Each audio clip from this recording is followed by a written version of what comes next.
Best varicose veins చికిత్సనే పొందండి. నొప్పి లేని చికిత్స కోసం సంప్రదించండి ఎబిస్ హాస్పిటల్. సుమన్ టీవీ ప్రేక్షకులకు నమస్కారం. ప్రస్తుతం మనతో పాటు ఉన్నారు జ్యోతిష్య పండితులు అవధాని గురువు గారు మనతో పాటు ఉన్నారు. మరి ఫిబ్రవరి 15న మహాశివరాత్రి అండి. మనం చాలా గొప్పగా భక్తి శ్రద్ధలతో జరుపుకుంటాం. మరి ఆదివారం వస్తుంది.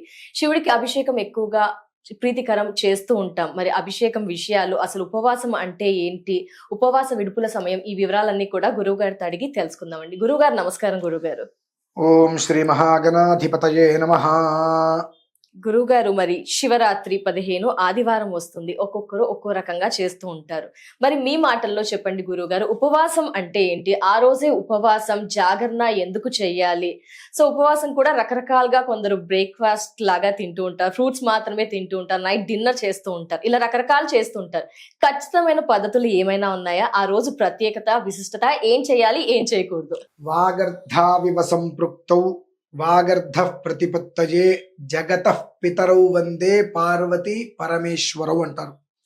జగత్తు మొత్తానికి కూడా తల్లి, తండ్రి, పార్వతీ పరమేశ్వరులు, చరాచర జగత్తు మొత్తానికి కూడా ఆ ఒక్క పార్వతీ పరమేశ్వరులకు నమస్కారములు అని మనం చెప్పుకున్నాము. ప్రధానంగా రమ్యక రాత్రి శివరాత్రి అని దానికి ఒక చక్కటి ఒక పాటలు కూడా ఉండింది. ఉన్నది ఒకడే శివుడేగా అనుకుంటూ, శివరాత్రి అనేటువంటిది జన్మరాత్రి, జన్మతః రాత్రి, జన్మకో శివరాత్రి, మహారాత్రి, రమ్యమైనటువంటి రాత్రి. ఇన్ని పదాలు దానికి శివరాత్రి ఆపాదింపబడి ఉన్నాయి. 11 మాస శివరాత్రుల అనంతరం 12వది మహాశివరాత్రిగా మనకు వస్తూ ఉంటుంది. అలా ఒక్కొక్క శివరాత్రి వచ్చేటువంటి విధానంలో ఏ నక్షత్రంతో వస్తుంది, ఏ వారంతో కూడి ఉంటుంది, దాని యొక్క అనుసంధానం ఎలా ఉంటుంది అనేటువంటి దాని మీద ఆధారపడి ప్రభావితమై ఉంటుంది ప్రతిదీ కూడా. అలానే శివరాత్రి అనగానే మనమందరము కూడా కట్టిక ఉపవాసం చేసేస్తూ ఉంటామండి. ఏమిటో మంచినీళ్ళు కూడా తాగకూడదు, అలానే నిలబడి ఉండాలి అని చెప్పి. ఉపవాసము అంటే ఏమిటి అని తెలుసుకోవాలి.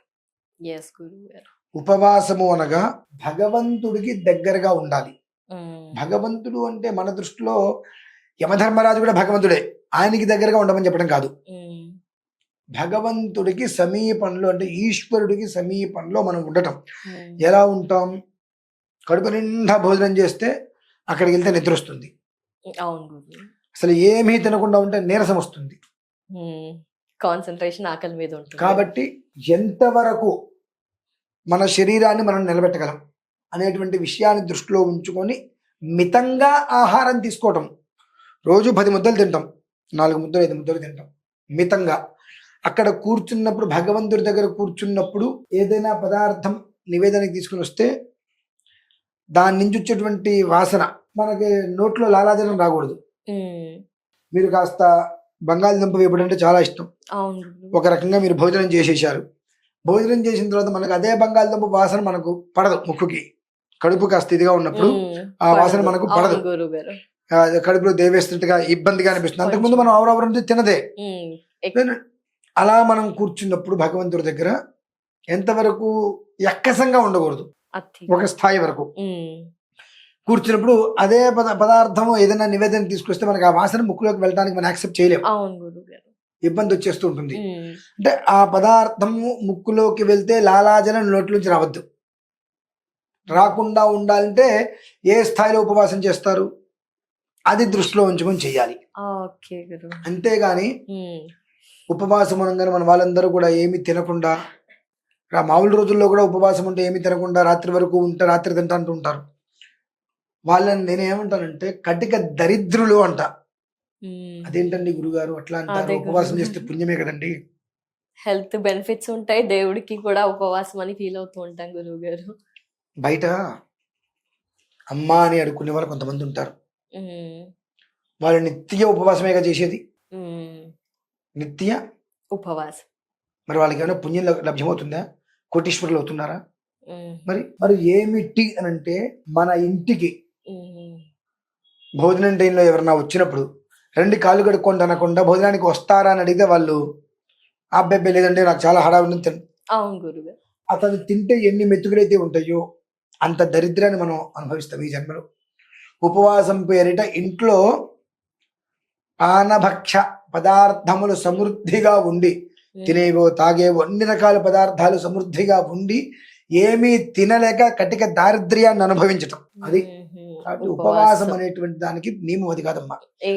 మితంగా తిని భగవంతుడి దగ్గర ఎక్కువసేపు కూర్చోగలగాలి, ఉపహ అంటారు. అది శివరాత్రి రోజు నాడు చాలా విశేషం. పళ్ళు తినండి, ఉడికించిన పదార్థాలలో ఉప్పు కారము లేకుండా, క్షార లవణ వర్జం భుక్తం, ఉప్పు కారం అనేటువంటిది లేకుండా అంతా పంచదార ఏదైనా వేసుకొని తినేసేయచ్చు. పళ్ళు దానికి ఎలాంటి దోషము లేదు.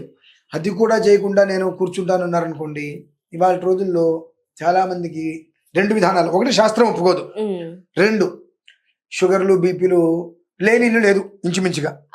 వాళ్ళందరూ నేను శివరాత్రి కాబట్టి నేను కూర్చుంటాను, కళ్ళు మూసుకుంటాను అని కూర్చుంటాను. ఏదైనా షుగర్ హై బీపీ హైయో లోయో వచ్చి ఇక్కడ కింద పడితే ఇంట్లో వాళ్ళందరూ కూడా హాస్పిటల్కి తీసుకెళ్ళి నానా ఇబ్బంది పెడితే నువ్వు అనవసరంగా పూజ చేసావు, ఆ రోజు నుంచి దేవుడి మీద మళ్ళీ వాళ్ళకి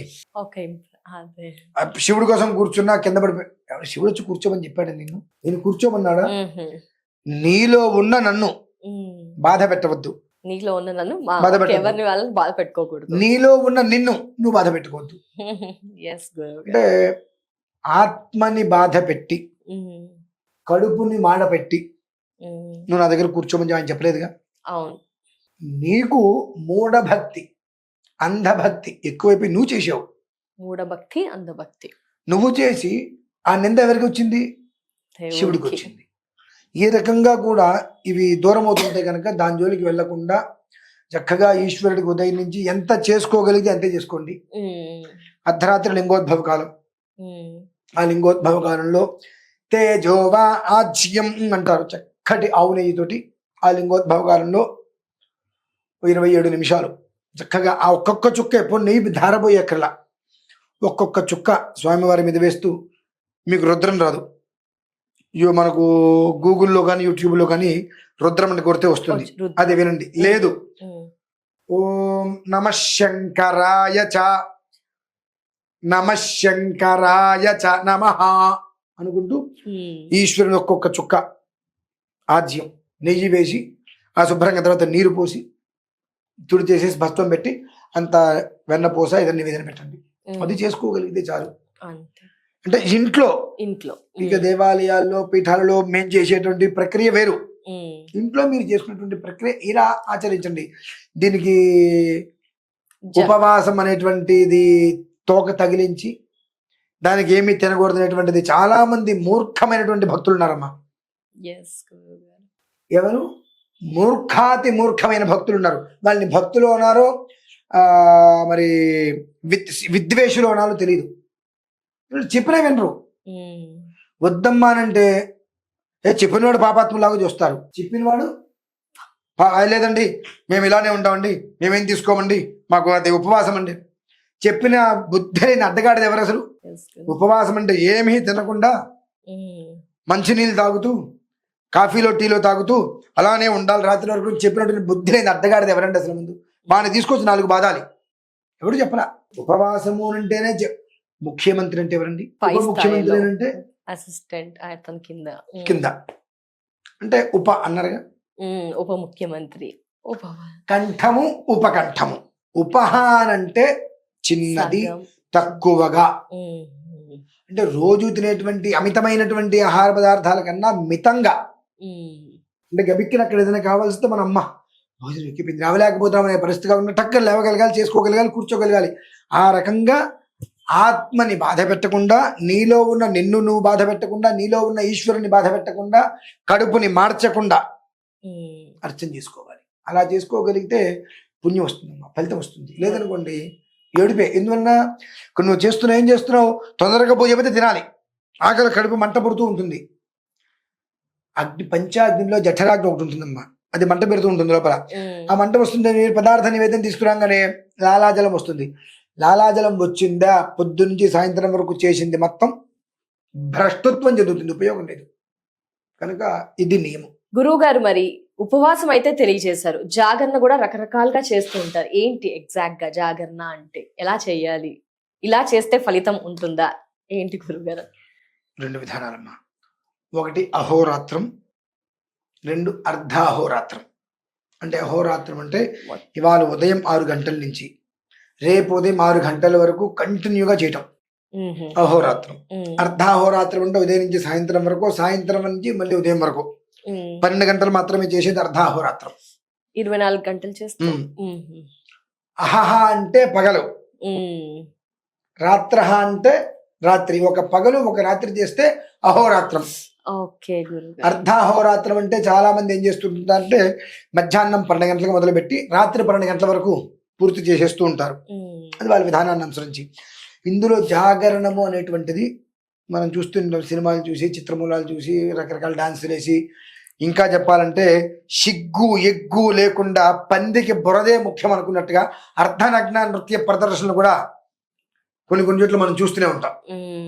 ఈవెంట్ లాగా పెట్టి జనాలందరినీ మోటివేషన్ చేస్తుంటారు. దేవుడి దగ్గరికి వెళ్తే మీకేం వస్తుంది, సగం సగం బట్టలు వేసుకుని వాళ్ళు డాన్సులు చేస్తుంటారు, అది చూడండి ఆనందం వస్తుంది, మీకు నిద్ర కూడా రాదు, దేవుడి దగ్గర కూర్చొని ఓం నమః శివాయ అంటే నిద్ర వచ్చేస్తుంది, ఇటువంటివి చూస్తే నిద్ర రాదని చెప్పి సిగ్గు లేని వాళ్ళందరూ కూడా చేస్తుంటే అంతకన్నా సిగ్గు లేని జనాలందరూ దాన్ని చూస్తూ ఉంటారు. అది కాదమ్మా జాగరణ అంటే. అంటే మనసు ఉంటే సరిపోతుంది అనే క్వశ్చన్ రేజ్ అవుతుంది కదా, మంచి ఇక్కడతో ఫుల్ ఫ్లెజ్ గా చేస్తున్నామని అని కూడా అంటారు గురువు గారి. అసలు ఈ మనస్సు మీకు నృత్యం మీదకి వెళ్తుందా, భగవంతుడి మీదకి వస్తుందా? నిజం చెప్పండి. ఇక్కడ నేను భగవదారాధన చేస్తూ భగవంతుడి దగ్గర కాసిన భజనలు, అభిషేకాలు, ఆరాధనలు, హోమాలతో జాగరణ అంట. ఇక్కడ కూర్చుంటే మీకు నిద్ర చేస్తుంది. ఆ పక్కన అర్ధనగ్న నృత్య ప్రదర్శనలు చేస్తూ ఉంటారు. అక్కడికి వెళ్తే నిద్ర వస్తుందే. అంటే ఇప్పుడు మీకు మనస్సు ఎక్కడుంది అంటే మన మనస్సుని మనం కంట్రోల్ చేసుకోలేకపోతున్నాం. అది అర్థమైంది. ఏది మంచి ఏది చెడు ఎక్కడ మనం ఉండాలి. జన్మతః శివరాత్రి అన్నారు కదా, కాబట్టి రాత్రి అనే పేరు ఎందుకు వచ్చింది? ఆ రాత్రి తెల్లవారులు స్వామిని సేవించుకోవడం కోసమే కదా అనేటువంటి ఒక్క విధానము మనకు ఉండాలి. అక్కడికి వచ్చేటప్పటికి ఇంకా ఎంతసేపు అండి, 12 గంటలకల్లా పడుకోవచ్చా అండి? అదే 12 గంటలకి ఇక్కడ అభిషేకం అయిన తర్వాత అక్కడ డాన్స్ చేస్తున్నారంటే అక్కడికి వెళ్ళి కూర్చుంటావు, పడుకుంటావా? ఇక్కడ మనకు ఉండాలి మా మనస్సు అనేటువంటిది. ఇక్కడ నిజమే మీరు అన్నమాట. దాన్ని మనం ఎక్కడ పెట్టాల్సింది అక్కడ పెడుతున్నాం. కాబట్టి అనారోగ్యంతో ఉన్నవారు, గర్భవతులు ఉండాల్సిన అవసరం లేదు, వాళ్ళతో అవసరం లేదు. ఎందుకంటే వాళ్ళు నిత్యము జాగరణలోనే ఉంటారు.